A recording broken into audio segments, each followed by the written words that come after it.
Ducks fans, are you ready? You are listening to the Ducks and Pucks podcast. This is the #1 home for Anaheim Ducks talk and analysis.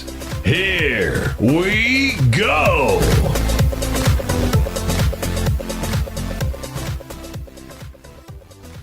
Welcome to the show. This is your host, Mike Walters, along with my co-host, Eddie Richard, and we have a good show for you this week. The Ducks are 3-0-1 after 4 games, so we're going to cover those games. We have some fan questions to get to, some Patreon topics to discuss, some league news, and things like that. So we'll get you caught up on all that. Of course, roster moves, injury news, everything else. So with the first week in the books, what was your initial thought, Eddie? I mean, the Ducks went 3-0-1 despite all the injuries. I liked it. I spent all morning learning about rocks, which is boring to me, but the Ducks had a rock-solid start to the season. Not bad, 7 out of 8 points, especially with who they don't have in the lineup and how the rookie stepped up. So I was pretty impressed this first official week. It's still going on. Of how the Ducks are doing and where they're at, and I think they're turning a lot of heads because, with all the injuries and all the youngsters in, I don't think any of them expected them to actually get past San Jose at game 1 and then move from there. But it's pretty impressive. It's pretty motivating too. Yeah, I mean, if you're a Ducks fan right now, you have to be extremely excited. I mean, the team, is 3-0-1. They still have not lost in regulation. Which is amazing despite everything. So we'll kind of go over some of the games right now a little bit, and then we'll get into some of the deeper topics throughout the show. But the Ducks opened up the season on the road in San Jose. They ended up pulling off, a win in this game. You had Max Comtois scoring on his first shot in the 49 seconds to begin the game. The Sharks came back and got some goals, but then it was the Ducks all after that. It wasn't a complete game by the Ducks, but I mean, they beat San Jose. They only managed 15 shots on net, but they were able to cash in on the power play 2 out of 3 times. So what did you think in the opening game? As the Ducks started, of course, without Kesler and Eves and Perry and Holzer and a few of the other players? Well, Comtois, congratulations. First shot, first goal. I mean, that's amazing. He's just building his case even more on how we should keep him down or keep him up and not send him down. I didn't really like how the Ducks got outshot and outplayed, it seemed like. Yeah, I mean, it was pretty close when you look at the score, from first period to second period, but it seemed like the Ducks got a little bit lucky after Montour put that backhand through Jones, which should have been stopped 9 times out of 10, but we kind of got a break right there.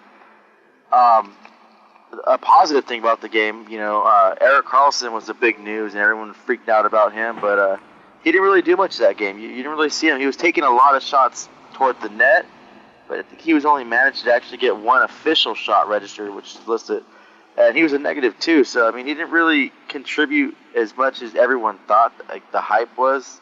I think everyone thought he was going to come in and have like a 5-point game or something, but that wasn't the case. That game needed to be cleaned up a little bit defensively, but overall, I mean, we came out with the win. That revenge game too, especially from that last season sweep. So, overall, it's a pretty good game, but there is some improvement needed. Yeah, I mean, they got the first goal, obviously, and then the Sharks kind of took it towards the Ducks throughout the middle of the game. And, like we said, Anaheim was able to come back in the third and push past the Sharks.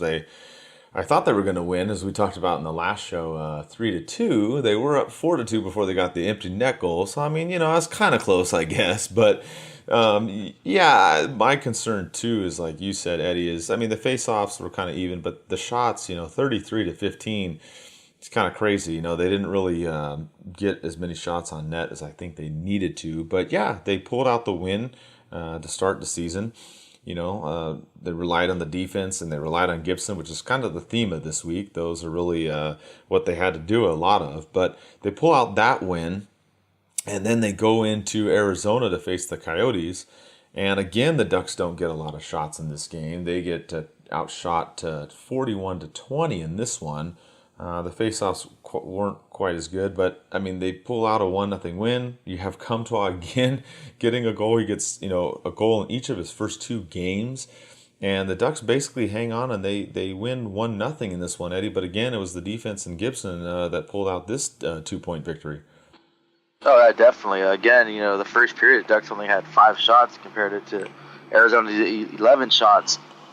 Second period, it was a little better. The Ducks managed to get 11 shots to Arizona's 8, but then the third period, they broke down again, only registering 4 shots on goal, compared to Arizona's 22.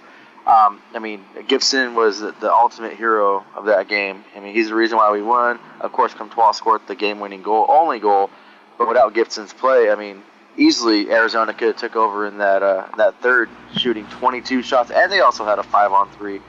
Come to think of it, so just a team like Arizona, we shouldn't let them kind of dominate the game like that. And once again, we have to clean it up and play better defensively. Yeah, you're right. In the end there, they had the 5-on-3, and don't forget they pulled the goalie too for the extra attacker, so it turned into 6-on-3 there, like within the last, it was like 50 seconds or a minute or so. So that was a crazy third period, getting outshot 22-4, and you're able to hold on and win 1-0. So that was good. Like we said, the shots not so good, the face-offs not so good. Neither team could score on the power play. The Ducks did have a lot of blocked shots in this game. If you think about it, they gave up 41 shots on goal, but they also blocked 21. So the Coyotes, really laid it on there. The Ducks were able to pull it out. The bad news in this game for the Ducks, though, Eddie, was Ryan Kesler getting hurt. And we've finally figured it out after a couple days. There was no real news of what happened, but they said that he pulled a groin muscle. And you could kind of see that play in the third period where he goes to skate down the side, and then he kind of comes up, real gingerly, and then goes back to the bench, and then he's gone. What did you think about him getting hurt as far as pulling that muscle? Because it looked like he got hooked down maybe on that breakaway he had earlier in the game. Do you think that was it, or you just think it was something throughout the game that caused him to have that muscle pull? Once I saw the play, once I saw Getzoff, the way he just stopped and went to the bench, I assumed it'd be some kind of a groin injury, a pulled groin. I didn't think anything of the hook, him getting pulled down. With hockey players, they're always jumping over that bench. They're always jumping off the bench. They're taking, strides left and right, coming to a complete stop. They're moving weird angles. And you can't really stretch enough to get, your groin prepared for that. So, it makes a lot of sense that something must have happened. Just one of those freak accidents, or even maybe just he went out for a stride and it just twisted the wrong way or pulled the wrong way. So, it's unfortunate that he's gone right now, but he should be back next week, and it shouldn't be an ongoing issue or anything serious to worry about. Yeah, and speaking of the injury news, we learned right before the Arizona game too that Perry was put on the long-term injury list. Holzer was on there too. If you didn't catch that, he had wrist surgery in the summer, so he's out for a little while, it seems. And so they're both on there. The Ducks, they did get $8.5 million in cap, especially with Perry being out. But I don't know if they're going to do anything with it, because as soon as he comes back, it gets reapplied. And the way these young players are doing, I think they're going to roll with the young guys, and that's what we've seen in these first 4 games. They beat San Jose. They beat Arizona, and then they, rolled into the home opener, which, was the 25-year rematch to the day, because on October 8th, 1993, the Ducks played Detroit in their first ever game. Of course, we all know they lost, but in this one, they were able to turn it around. It was a good contest, Eddie. The Ducks in Detroit, they battled it out. It was, a tie game. It ended up going to a shootout. We survived the overtime first off, which I know people were nervous about that, but then they went to the shootout, and Troy Terry, Team USA shootout hero, he gets the game winner basically in the shootout, and the Ducks, they pulled this one off, Eddie. I thought that of the 3, games thus far, not counting this last one, I thought this was one of the better games for the Ducks. Oh yeah, 100% agree, and this score should have been at least 4-1, 4-2 Ducks. Jimmy Howard really stood in his head, and I give him credit because he was making some unbelievable saves, and the Ducks were bringing it to him. They were firing everything at him. All the emotions were high too. It was a good, a home opener for the fans and the Ducks. I'm sure everyone's excited about all the jerseys. Sean Hill was there. I didn't mind paying $14.50 for a beer that night. it was an overall good atmosphere and a good game, and the Ducks really brought it to it, and they rose to the occasion. They didn't want to disappoint their fans, and they knew this was, it was kind of an important game, not just to keep their streak going or the points, but just, it's a tribute night, and it's a way to set the tone for home games. So, I mean, I think they played really well. And in this game too, Comtois got another point. He got an assist, so he had 3 points and one in each of these games. But on the goal that basically he ended up assisting on for Silverberg, Detroit challenged it. They were going for goalie interference, so they ended up going in the Ducks' favor. What did you think on that play? Did you think it was the right call, or do you think that there was some kind of interference there, or what? Oh yeah, I actually for once agree with the ref, and for once the ref did not suck at making a call. Yeah, it was the right call, right play. Jimmy Howard barely got touched, barely even nicked him. But he was able to, to turn his head, to turn his body, and to get that foot extended out. He just didn't get there in time. And, afterwards, when all the little, commotion in front of the net, that puck was really across the line, and that was a good goal. So I'm not surprised. Well, I am surprised because, who knows with the rest, like a flip a coin sometimes. But, yeah, it was the right call. It was the right, right call on the ice. I actually agree with that. Yeah, and Silverberg's another one that's been tearing it up, which we're going to get to a question about him too. But he got a goal and he's had 5 points in the first 3 games. Obviously contract year for him, and we'll kind of dive into that a little bit more later in the show. But the Ducks ended up they pulled out this one. They went to the shootout. They were 3-0-0 at the time, first in the NHL. And things are going good. I thought one thing that was kind of interesting about this game, though, was the Ducks wore their new 25th anniversary jerseys for the game. And then they had the retro ones. Obviously they had to have the Adidas logo because that's the company now. But they had the retro ones for warm-ups. And it was kind of weird, Eddie. We found out that the Ducks tried to get the league to let them wear those for the game, but the league said no. What did you think about that? Yeah, I'm totally confused. It's a fan favorite. Everyone loves that iconic jersey. Even non-Ducks fans. You have people on Twitter or Facebook from different fan bases like, man, I would buy one of those jerseys just to have. It's memorable. I'm not sure why or what happened with that, and they wouldn't wear them. It would have been really cool if we could have seen that. Even with the Adidas logo, I know I'm kind of picky about jerseys, and I don't like that Adidas logo on the retro jersey, and the lack of patches too, by the way, on the shoulders. But yeah, I don't know if our commissioner, or what's going on over there. He seemed like he was enjoying himself, when he was talking over there at the Ducks with his Ducks con. I don't know if you saw that interview, Mike. Yeah, that was interesting. I think there were a lot of GIFs and memes made out of that one, because if you were at home, you got to see Bevan actually, using a duck call at the intermission. So that was kind of funny. The man that everybody loves to hate, I think, probably close. I don't know if him or Trump, whoever's worse, but, they're both up there. So, I mean, whatever. He gets booed everywhere he goes. So, I don't know. But, yeah, that was kind of funny. So, I was disappointed, though, in the league. I wish they would have let him wear those jerseys, even though they weren't, they're Adidas, obviously, not going back in time to what they were originally. But they looked great, and it was fun to see them wearing those, and it was fun to see the Ducks win that game instead of obviously 25 years ago when they lost to Detroit. So exciting game. That Troy Terry shootout winner, bounced in and out really quick. Some fans that were sitting next to me, Detroit fans, of course, didn't think it was a goal, but I had to point it to the replay just to remind them that it went in and that their team lost. But anyways, I had some Red Wing fans. You know how they are. They like to show up and they can be kind of rowdy. So it was nice to see them lose and then have to go home with their heads down. But the Ducks continued. This week they had Arizona again.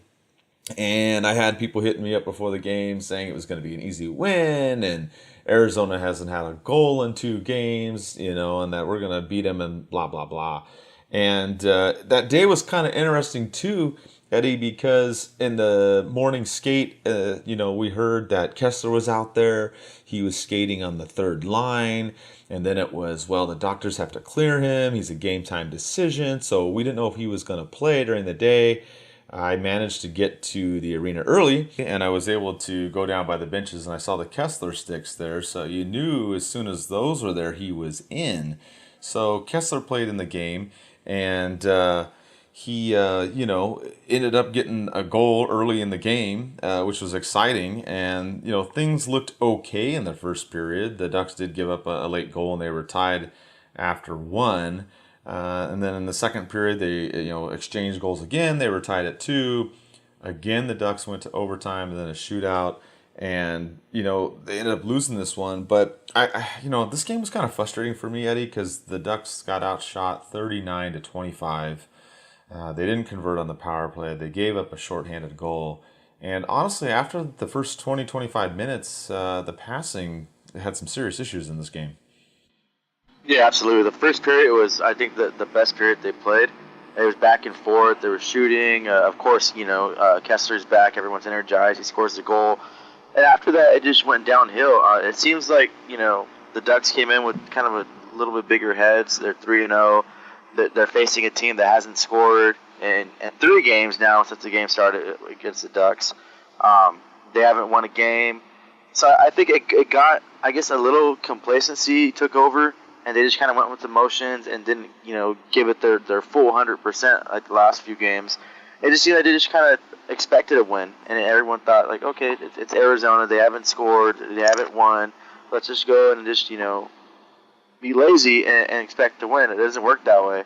I mean, yeah, Arizona knows their expectations, and they know they're not going to be a contending team, but they're not going to just roll over and show their belly at all. They're going to come out. They're a professional hockey team. They have a lot of young guys. Clayton Keller was, manning their top line, so he wants to show a good impression, and he wants to make his voice known. So I just think the Ducks got a little complacent. I'm kind of glad we got the point, and I'm kind of glad that we did lose this game. It kind of brings everyone back to reality, and we can learn from this and build from it. Like, okay, look, we're not indestructible. We're the Ducks. Let's play our Ducks hockey and not take any team for granted. So hopefully, a lesson was learned this game. And like I said, we can't win every game. We're not going to go 82-0. So hopefully we can learn from this and use this to just drive us and motivate us come on Saturday. And if we do lose, we'll know how to bounce back and we won't, get down on ourselves like that at all. And if we do get a streak going on again, we're going to understand that no matter who we play, Ottawa, Arizona, any of the lower teams, don't take them for granted and just come out there and give it your all. Yeah, absolutely. And I think that, they just kind of got out of whack. The chemistry was kind of off in the second and third period. They'd make maybe one pass, but they couldn't make a secondary pass. They were trying to, do a little bit too much here and there. Sometimes they were passing to an empty spot and nobody was there, or they were passing to the other team. So it kind of reared its head there a little bit. But, overall, you're looking at these 4 games. And, we talked about this on some of the previous shows. You were more optimistic about this team this season. I was a little bit more reserved.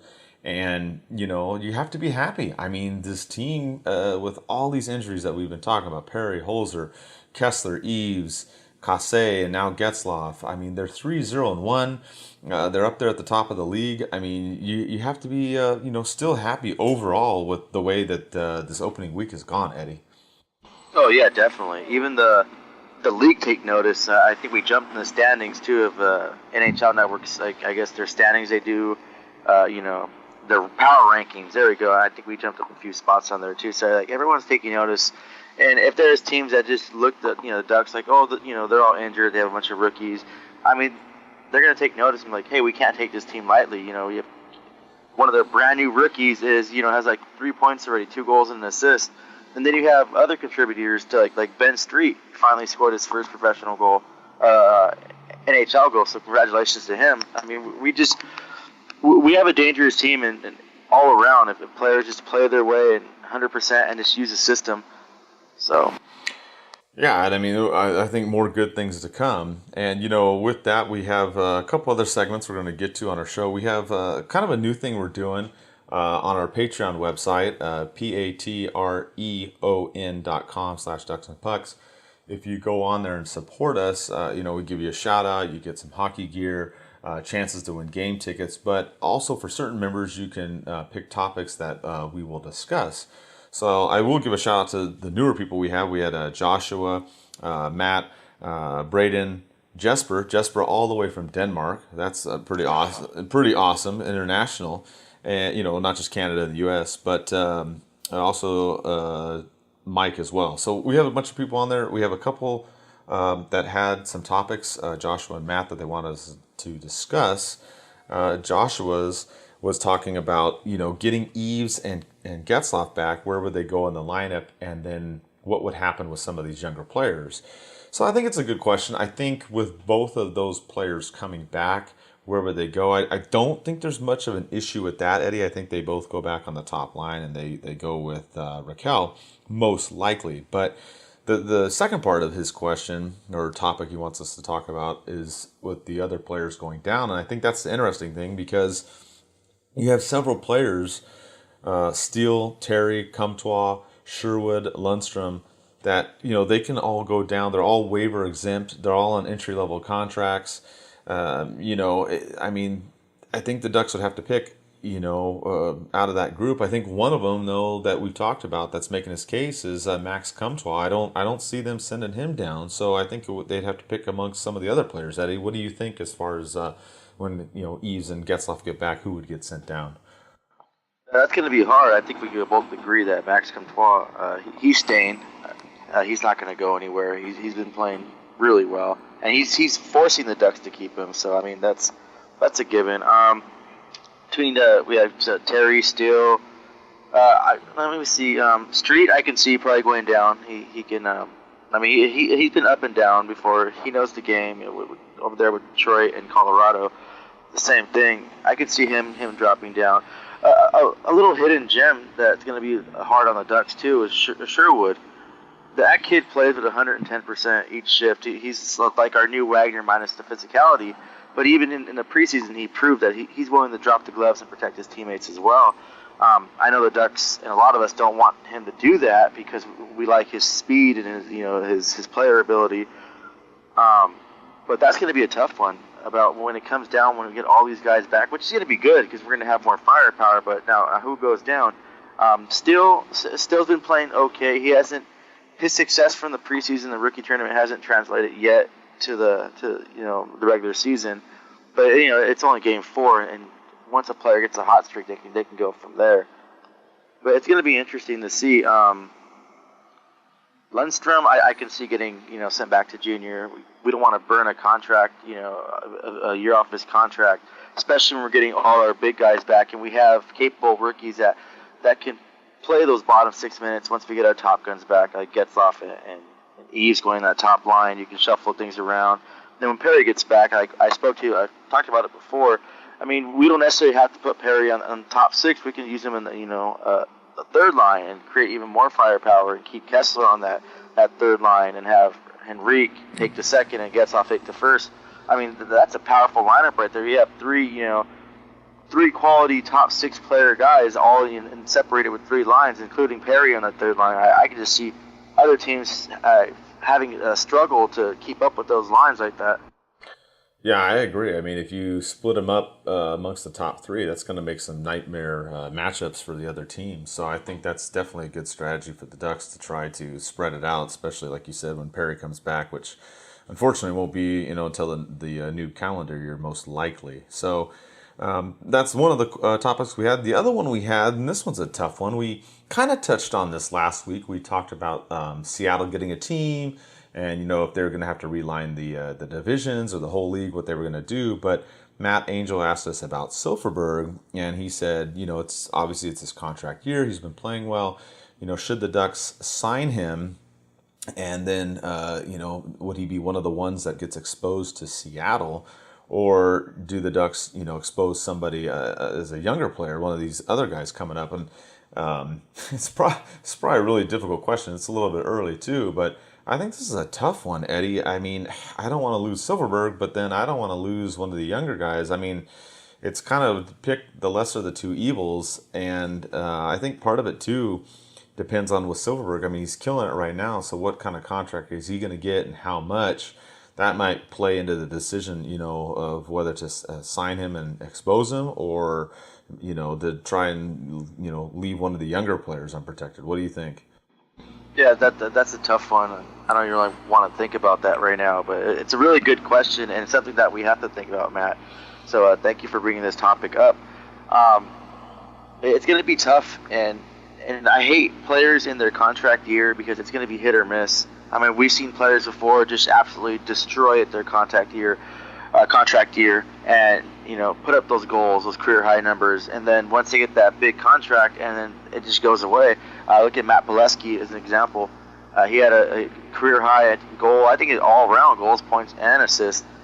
And he got some big bucks from Boston, and a lot of fans were upset because the Ducks didn't go and re-sign him. But I mean, I was one of those people who just always watched this game, and as much as I was a favorite, I liked him, and he was one of my favorites. I never seen him worth the money that he got from Boston. It kind of seemed like the other players around him were making him better and contributing to that offensively. But I mean, once he got pretty much separated from those players, I mean, he didn't really do much in Boston, and a lot of people didn't like him in Boston because he was a high dollar amount. He ended up getting traded to New York. After he spent time in the minors, he goes to New York and plays a game, and he's in the minors again. And I mean, who knows? Like, hopefully Silverberg's not like that, but I mean, that's the reality of it with players.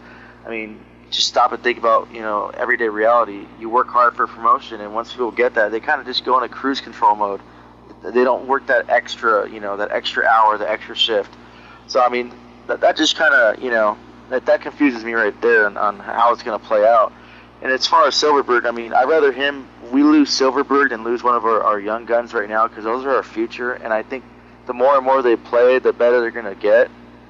And I mean, if we can lose him and not one of our top prospects that we have right now, rookies, I mean, I'm all for it. As much as it's going to sting and it's going to bother me and put me in a depression for a couple days, but I mean, that's the reality and business of the game. Yeah, and I can't remember which event I was at. It was either the beach party thing or one of the ones last season where Murray spoke, and he doesn't want to lose Silverberg for nothing. So I think he's definitely going to try and get a deal done. And then, like you said, the question is, okay, I have him now on the roster. Is he somebody I'm going to protect or expose? And I think if push comes to shove, I think he might go more towards the younger players. I mean, it really depends. It's too early to tell. There's a lot going on this season. But if you've got, Steele and Terry and Comtois and these guys playing really well, and, all these guys are 18, 19, 20 years old, I mean, you're going to want to go with those guys. Like you said, you don't want to risk. You give Silverberg the big contract, you don't expose him, and then he doesn't play well. So I kind of lean more towards that way, but it's a tough question, Matt. We'll definitely revisit it, later in the season. So, but thank you for that question. And, with that, we'll, I guess, talk a little bit about some roster stuff, too, that happened this week. Eddie, we saw Logan Shaw came back to the Ducks, or I should say to the Gulls. So that was good to see. Also, a bird got sent down to the Gulls, so he didn't look too happy on opening night when they announced him, but he went down to San Diego as well. So what did you think about both those moves? Oh yeah, of course he's not going to be happy. He's been bounced around. This is his third team, and he's still young. Going from the Predators, he had that success in the postseason. Then he gets to Edmonton, and that doesn't pan out, and he gets pretty much given away for free, and it's kind of a bad feeling. And then he plays, a couple games or one game with the Ducks, and it just didn't work out. And I mean, it's nothing he did wrong. He played hard. Just we have a lot of other players that played better. It's going to be good for the Gulls to get some more speed, and hopefully he can produce down there. He's been a solid guy producing in the AHL. So, I mean, there's no doubt he'll put the numbers in, unless he comes with the attitude where he just kind of gave up, and I really hope that's not the case. Shaw, it's cool. I'm glad, that Logan Shaw, is back with the Gulls, in a Ducks organization. I emphasize Logan because everyone knows that Andrew Shaw, we all don't like him. But yeah, he brings some leadership there and experience. He can mentor the younger guys and kind of like school them when they do get call-ups. They're groomed and how to the proper etiquettes and how to act and how to conduct yourself as a professional. So I mean that's a win-win for the Gulls and the Ducks organization as well. Yeah, I'm happy to see Logan back as well. And I think he'll be a good, fit down there and be a good mentor as well. So, I mean, it's good. The Ducks got some more players. They're still going to have to, do some more adjustments, obviously, when some more of the guys come back. So, we do have our regular fan questions, too, where we don't get to all of them, but we try to get to as many as we can, talking about what's going on with the Ducks. So, we can kind of we'll go with the Mike's question that he asked about Kesler, if we were happy that he returned, and did we think it was too soon, and if there's is this a sign of things to come, with obviously getting that goal. And I'm glad, of course I'm happy he returned. There was kind of word that he was going to come back before Eves, and obviously he did, because he played in that game against Arizona. I don't think it was too soon, and I think you and I kind of agree on this, Eddie. I think a key part of this is that he did play 16-something minutes in that game, but they are putting him on the third line. They're not putting him on the top two. So, I'm happy that he's back, and I mean, if he's good and they didn't have to rush him, then I'm all for it. Oh, yeah, same here. I agree. And I really think it's not too soon that he came back. Recent interviews, he talked about quality of life and how, his family is important, picking up his son, and having that, life after hockey is the most important to him. And as it should be to everyone out there that has a family that's playing hockey. I mean, that's your number one. It should be, a top, number one thing. But he looked good. I saw him at practice. He looked good at practice, and I think he came back because he feels 110% ready. And obviously, the doctors agreed with it. He didn't do too bad. Obviously, he scored the goal on three shots. He threw his body 2 hits, but he was just crashing the net and getting in those dirty areas, and he wasn't letting up in fear of injuring himself. He was still that same Kesler. I mean, yeah, it takes him a few games to get up to speed of the game, but he looked pretty good. I mean, the only thing I can comment on is if, his face-off percentage could have been a little better. He's at 47%.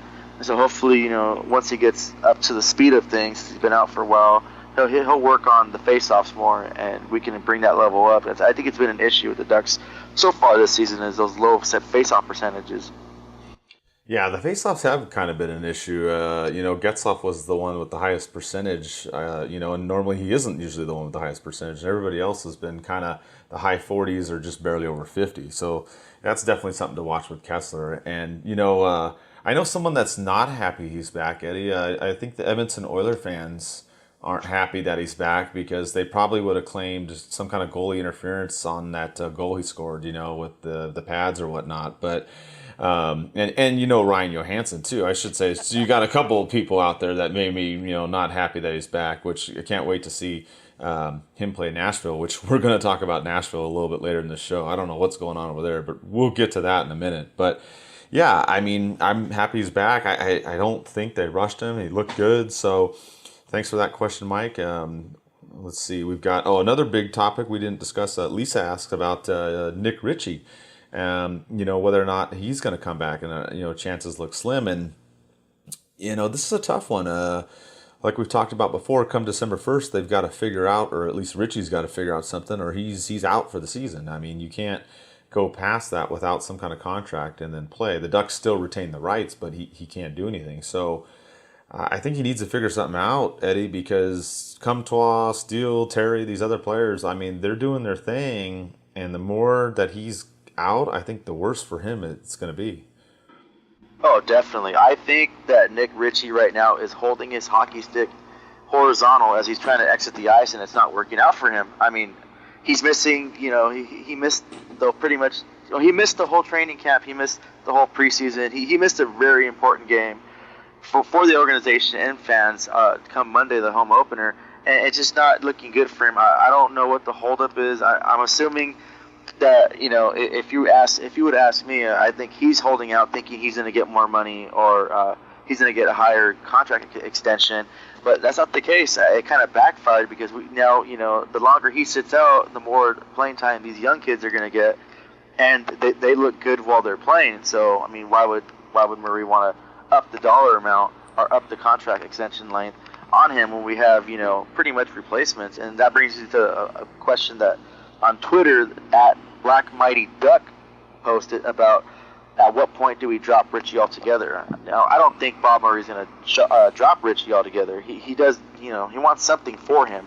he was a top 10 pick, and just to lose him for nothing, just for a mutual contract termination. I mean, that's not the case. It's going to be, it's going to come down to the wire, and someone's going to budge, and it's going to be Nick Ritchie, because I don't see our GM offering him that, whatever X dollar amount he wants or X amount of years contract he wants. So something's going to have to happen before December 1st. His value right now is probably not that high since he hasn't played. And he hasn't really, he's put up average numbers, and I don't think a team's, are knocking on his door and wanting him for a trade or even offering him an offer sheet. I think that's still an option available. If teams really wanted his service, they can offer him a dollar amount that he wants, and the extension amount he wants, and it forces Murray to either respond back or just take a draft pick in compensation. So, I mean, I think he's just kind of digging his old grave, and like I started this conversation saying that he's trying to walk, off the rink holding the stick the wrong way. It's just bouncing back and hitting him in the face. Yeah, I agree. I think he's either got to go for a lower dollar amount to try to get back on the team, or he's going to get traded, or he's going to be in no man's land. So, I mean, he's in a tough spot. So, like you said, I don't think they give up on him 100%, but I wouldn't be surprised if a deal isn't made that he gets traded. I just keep my eye on him. I just watch and see. He may get, shipped somewhere else. So, unfortunate situation for Ritchie. He had high hopes on him, and he's kind of fallen off a little bit here. So keep our eye on it and see where he goes, or if he stays with the Ducks. Another good question we had from George. He asked about, can the team maintain the style of play that they're doing, or will they go back to the old school Randy Carlyle dump and chase? And honestly, I think this is a good question, but I don't think they're going to go back to the dump and chase, Eddie. I think with all the newer players in the lineup, you look at this, you've got all these rookies in here and a couple of new guys from other teams and whatnot.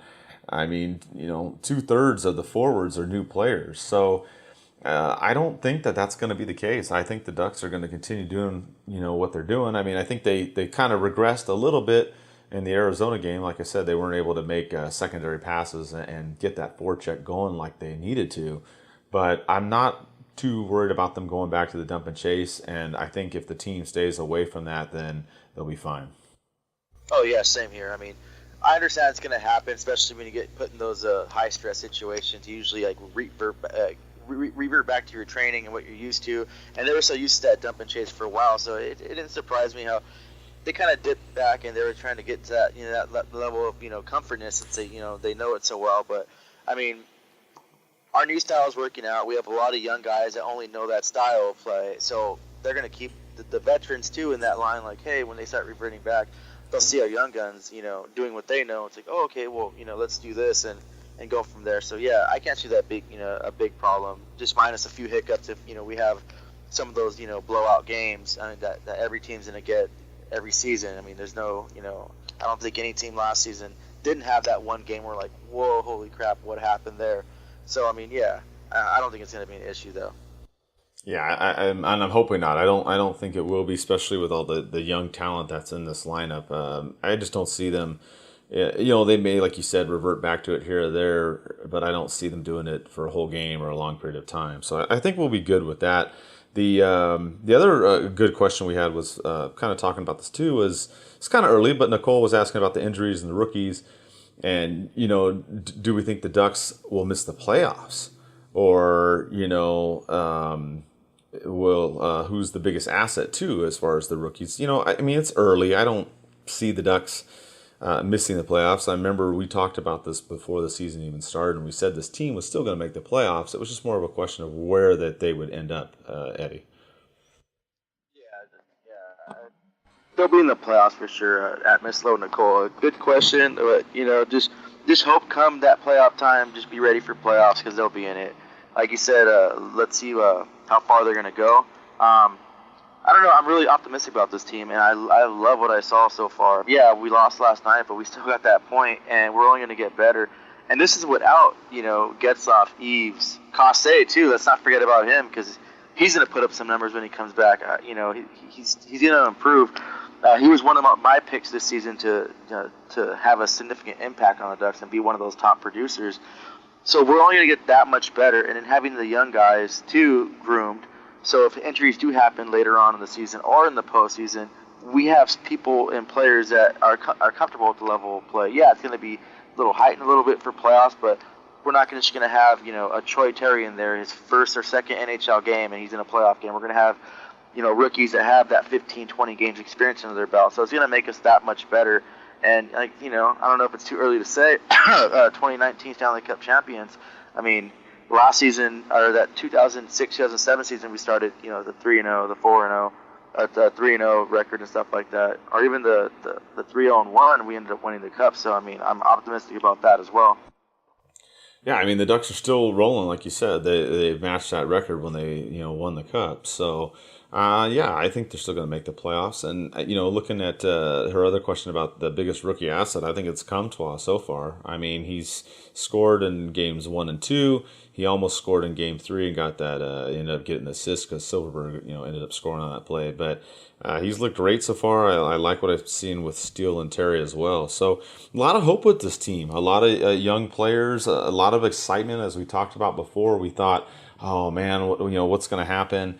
And it's looking good. So, I'm optimistic too. Real quick, just programming note, just so you guys know, we're doing the podcast pretty much Thursdays and Fridays this month in October, and that's kind of the way we're going to do it. And then next month we'll probably shift towards Saturdays. So we're kind of trying to go in between the game days. So that's, just so you know, to keep your eye out when the shows will be coming out. But the last part of the show that we'll wrap up with, really, Eddie, is the league news.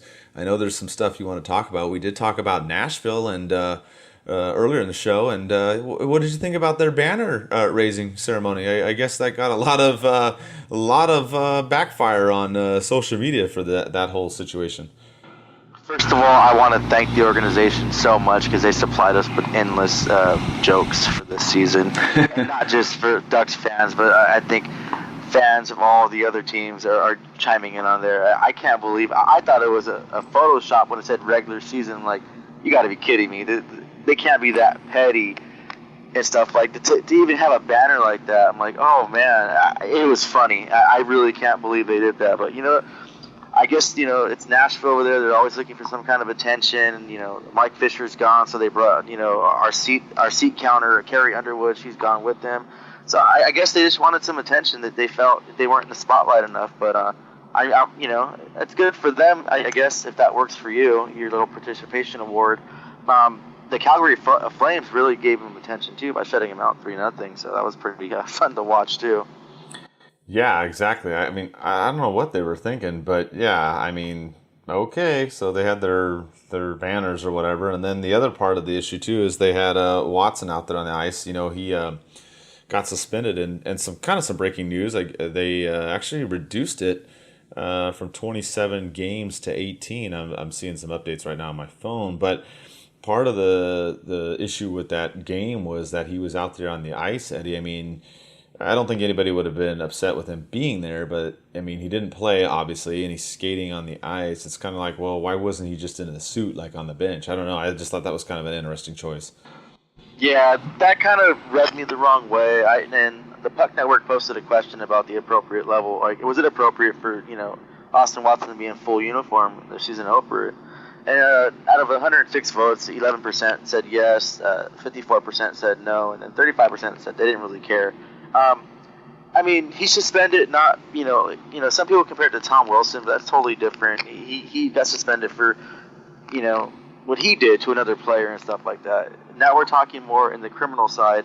And, yeah, I wasn't there. I don't know what happened. I'm not commenting on that. I mean, that's way beyond my, expertise right there. But there is a level of expectation of professionalism and being a professional athlete. And I mean, if you're involved in any criminal act, including one as serious as what he pleaded no contest for, I mean, he shouldn't have been on the ice, and the league shouldn't have allowed it either. I mean, for not just him, but any player that's involved in any legal altercation like that are legal things. It kind of taints the first word of being an athlete is that professionalism. So I think they kind of dropped the ball there in their banner. I mean, was it the right thing to do for that organization? I don't know. I'm not them, but I'm glad it wasn't the Ducks, and I'm glad it's a national problem and nothing to do with Anaheim. Yeah, exactly. I mean, we can, gloat over all those Pacific Division, banners, I guess, which, we don't care. Like, we just want to win the whole thing. So, Exactly. you know, Hang 'em up. yeah, I don't know. I mean, Tennessee, I don't know. They're doing their thing. But what other news out there did you want to discuss before we wrap up the show? I know there's a couple other things you wanted to talk about. Oh yeah, tomorrow usually everyone's happy it's Friday. Thank God it's Friday, the hashtag. But for some reason the league didn't schedule any games tomorrow, and we have 13 or 14 games on Saturday. So that was kind of odd. It's going to be an interesting Friday night. I guess I might actually go out and do something, and I'll just use the excuse, I want to watch hockey or something like that. So that was kind of weird. Other news, Austin Matthews and Morgan Riley from the Maple Leafs, they're really tearing it up this season. Morgan Riley I have in my fantasy team, and he already has 10 points already. No one thought that. He's just absolutely on fire. Another goaltender I want to mention too is Robert Leonard from the New York Islanders.